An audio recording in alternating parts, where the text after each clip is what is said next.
ہر سچ فوراً قبول نہیں ہوتا، مگر وقت اسے ضرور ثابت کر دیتا ہے۔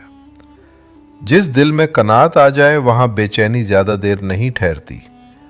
اپنی زبان پر قابو رکھنے والا اکثر اپنے تعلقات بھی بچا لیتا ہے۔ کبھی کبھی ایک اچھا اخلاق وہ دروازہ کھول دیتا ہے جو طاقت نہیں کھول سکتی۔ دوسروں کی نیت جاننے سے پہلے اپنے رویے کو دیکھ لینا زیادہ فائدہ دیتا ہے۔ روزانہ چند منٹ گہری سانس لینے کی مشق بعض لوگوں کے لیے ذہنی سکون میں مددگار ہو سکتی ہے۔ ہر روز ایک نئی دعا یاد کرنے کی عادت دل کو روحانی تازگی دے سکتی ہے۔ اپنے کاموں کی مختصر فہرست بنانا وقت کو بہتر طریقے سے استعمال کرنے میں مدد دیتا ہے۔ پانی آہستہ آہستہ پینا بعض لوگوں کے لیے زیادہ آرام دہ محسوس ہوتا ہے۔ دن میں ایک بار کسی کی دل سے تعریف کرنا محبت اور اعتماد بڑھانے کا ذریعہ بن سکتا ہے۔ بار بار نیک لوگوں کی صحبت ملنا اچھی سمت اختیار کرنے کی علامت ہو سکتا ہے۔ خواب میں پرندوں کو آزاد اڑتے دیکھنا بعض تعبیرات میں خوشخبری یا آسودگی کی علامت سمجھا جاتا ہے۔ مشکل حالات میں بھی امید باقی رہنا مضبوط ارادے کی نشانی ہو سکتی ہے۔ دل میں بار بار معاف کرنے کا خیال آنا نرم مزاجی کی علامت سمجھا جا سکتا ہے۔ کسی ضرورت مند کی مدد کا موقع ملنا بعض لوگوں کے نزدیک خیر کے دروازے کھلنے کی علامت ہوتا ہے۔ خواب میں روشن چراغ دیکھنا بعض روایات میں علم یا رہنمائی کی علامت سمجھا جاتا ہے۔ بار بار اپنی کوتاہیوں پر غور کرنا خود احتسابی کی نشانی ہو سکتی ہے۔ کم وسائل میں بھی مطمئن رہنا قناعت اور مضبوط شخصیت کی علامت ہے۔ دوسروں کی خوشی میں دل سے شریک ہونا پاکیزہ نیت کی علامت ہو سکتی ہے۔ کسی آزمائش کے بعد صبر میں اضافہ ہونا زندگی کے تجربے سے سیکھنے کی علامت سمجھا جا سکتا ہے۔ دھوکہ قدموں سے نہیں بلکہ اعتبار کی پیٹھ پر سوار ہو کر آتا ہے۔ دھوکہ کھانے والا بے وقوف نہیں ہوتا بلکہ اس کے دل میں دوسروں کے لیے خلوص زیادہ ہوتا ہے۔ کپڑے بدلنے سے کردار نہیں بدلتا۔ پردہ آنکھوں کا ہو یا چہرے کا، حقیقت چھپ نہیں سکتی۔ بھوک کے بغیر کھانا اپنی قبر خود کھودنے کے مترادف ہے۔ اپنے لہجے میں مٹھاس رکھو کیونکہ لفظوں کے زخم تلوار کے زخم سے زیادہ گہرے ہوتے ہیں۔ زندگی ایک سفر ہے، اسے حسرتوں میں گزارنے کے بجائے خوبصورت یادوں کے ساتھ جینا سیکھو۔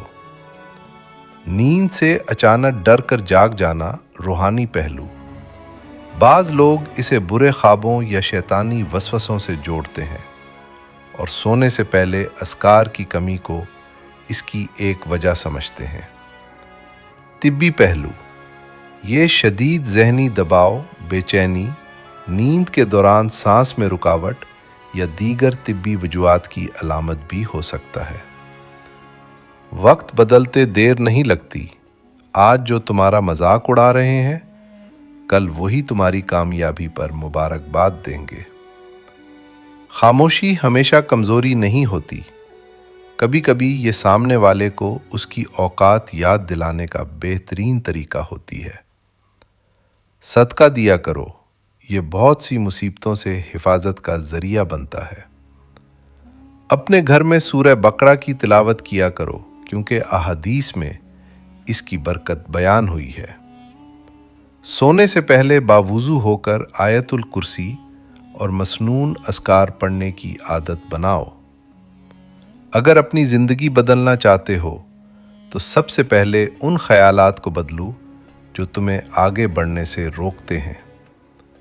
سمجھدار انسان چیزوں کو استعمال کرتا ہے جبکہ کم عقل انسان چیزوں کا غلام بن جاتا ہے۔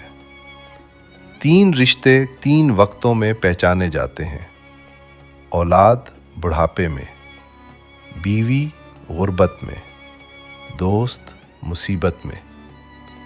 3 چیزیں کبھی واپس نہیں آتی: وقت، الفاظ اور موقع۔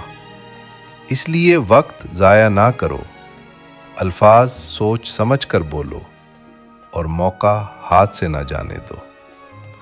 جو تمہاری خوشامد کرے وہ ضروری نہیں کہ تمہارا خیر خواہ ہو، اور جو تمہاری خوشامد کرے وہ ضروری نہیں کہ تمہارا خیر خواہ ہو، اور جو تمہیں تمہاری خامیاں بتائے وہ تمہارا سچا دوست بھی ہو سکتا ہے۔ جو سوال کرتا ہے وہ ایک لمحے کے لیے بے وقوف ہوتا ہے، اور جو سوال نہیں کرتا وہ ساری زندگی بے وقوف رہتا ہے۔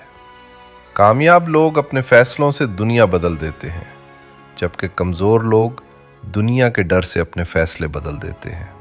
ایک ذہین انسان زندگی میں 3 چیزوں سے بچتا ہے: جوانی میں شہوت، ادھیڑ عمری میں جھگڑالو پن، بڑھاپے میں لالچ۔ زندگی چھوٹی ہے، اسے جیو، محبت نایاب ہے، اسے سنبھالو، خوف برا ہے، اس کا سامنا کرو، یادیں میٹھی ہیں، انہیں سنبھال کر رکھو۔ یاد رکھو، زندگی اتنی مشکل نہیں جتنی ہم اپنی سوچ سے اسے بلا دیتے ہیں۔